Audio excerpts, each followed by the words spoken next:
supremo ng Deputy Mayor. Yun po ang isang legacy ng mga Moro na ipinaglaban po ni Duterte. Ang mga Moro, patas po ang pagtingin niya sa mga Muslim o Christian o Muhammad. Pangalawa, bago siya mahalal na presidente, nagsabi siya sa mga Bangsamoro. Nagsabi po siya sa mga Bangsamoro na kung ako ay magiging presidente, ibibigay ko sa inyo ang Bangsamoro Organic Law. Pipirma ko yan kahit makulong ako.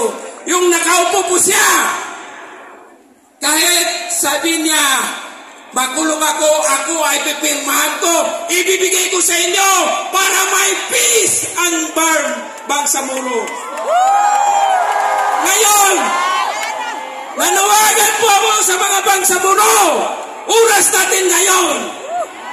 Hindi ibig sabihin ng magbabayad tayo ng utang na loob. Nagbigay siya sa atin para sa lahat ng mga Moro na